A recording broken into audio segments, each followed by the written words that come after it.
Assalamualaikum warahmatullahi wabarakatuh. Perkenalkan, nama saya Putri Umairah dari Prodi Reka Medik dan Informasi Kesehatan di Politeknik Kesehatan Bakti Mulia Sukoharjo. Di video ini saya akan mereview materi perkuliahan tentang kegunaan dan syarat database. Penyusunan suatu basis data digunakan untuk mengatasi berbagai masalah pada penyusunan data, yaitu redundansi dan inkonsistensi data, kesulitan pengaksesan data, isolasi data untuk standarisasi, multiple user atau banyak pemakai, masalah keamanan, masalah kesatuan, dan masalah kebebasan data.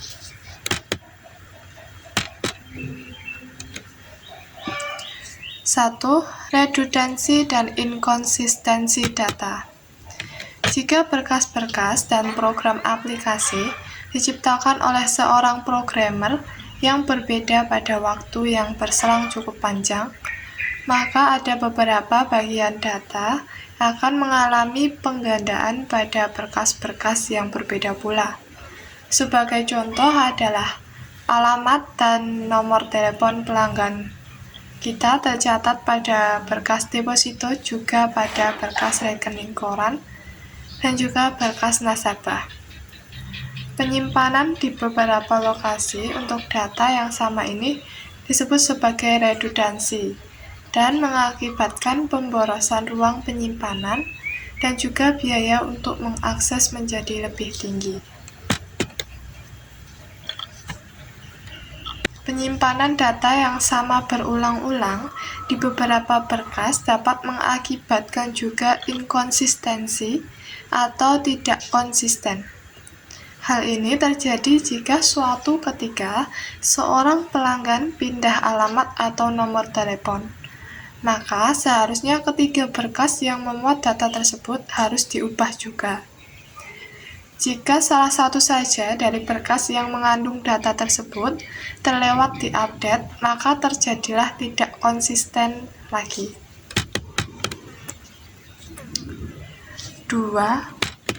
Kesulitan dalam pengaksesan data. Pada suatu saat akan dibutuhkan untuk mencetak data siapa saja pelanggan yang berada di kode pos 55122 Yogyakarta. Padahal belum tersedia program yang telah ditulis untuk menampilkan data tersebut. Maka kesulitan akan timbul dan penyelesaian untuk itu adalah ke arah DBMS yang mampu mengambil data secara langsung dengan bahasa yang familiar dan mudah digunakan. 3. Isolasi data untuk standarisasi. Jika data tersebar dalam beberapa berkas dalam bentuk format yang berbeda, maka akan menyulitkan dalam menulis program aplikasi untuk mengambil dan menyimpan data. Maka data dalam satu database harus dibuat satu format, sehingga mudah dibuat program aplikasinya.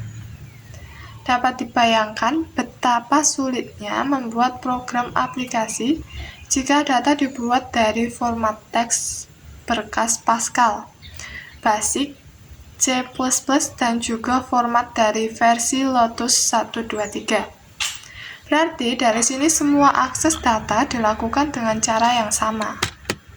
4. Multiple user atau banyak pemakai.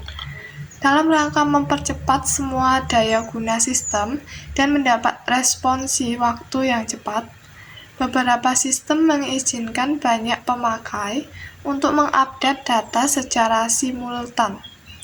Salah satu alasan mengapa database dibangun adalah karena nantinya data tersebut akan digunakan oleh banyak orang dalam waktu yang berbeda. Diakses oleh program yang sama tapi berbeda orang dan waktu. Semua ini akan memungkinkan untuk terjadi karena data yang diolah tidak tergantung dan menyatu dalam program, tapi ia terlepas dalam satu kelompok data. 5. Masalah keamanan. Tidak setiap pemakai sistem database diperkenankan untuk mengakses semua data. Misalkan data mengenai gaji pegawai, hanya boleh diakses bagian keuangan dan personalia, dan tidak diperkenankan bagian gudang membaca dan mengubahnya. Keamanan ini dapat diatur lewat program yang dibuat oleh pemrogram atau fasilitas keamanan sistem operasi. Di samping itu, dengan sistem ini, maka proses backup akan dapat dilakukan.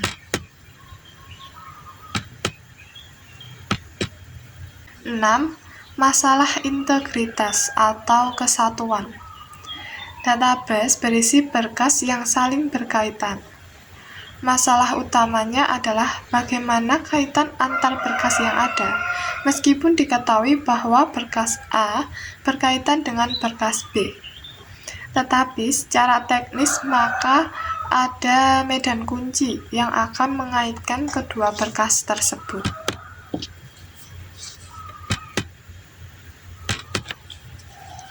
7. Masalah data independensi atau kebebasan data.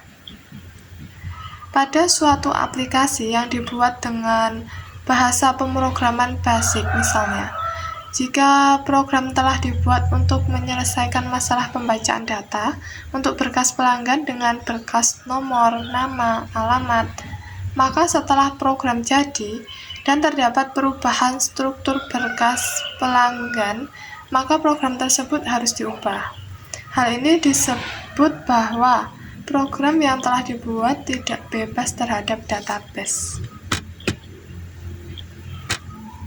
8. Kemandirian program data. Metadata disimpan dalam DBMS. Dengan demikian, aplikasi yang membutuhkan tidak perlu memikirkan format datanya. Pemutakhiran atau pencarian data dikelola oleh DBMS, sehingga tidak perlu program untuk mengakses rutin data. Kesimpulannya adalah meningkatkan pengembangan aplikasi dan produktivitas perawatan. 9. Meningkatkan kualitas data. Dilakukan dengan aturan validasi data constraint. 10. Akses data lebih baik atau responsif. Dengan menggunakan standar bahasa query atau SQL, maka pengaksesan menjadi jauh lebih baik dan cepat. Baik, itu tadi review yang dapat saya sampaikan mengenai materi kegunaan dan syarat basis data. Apabila ada salah kata dalam penyampaian, mohon maaf. Wassalamualaikum warahmatullahi wabarakatuh.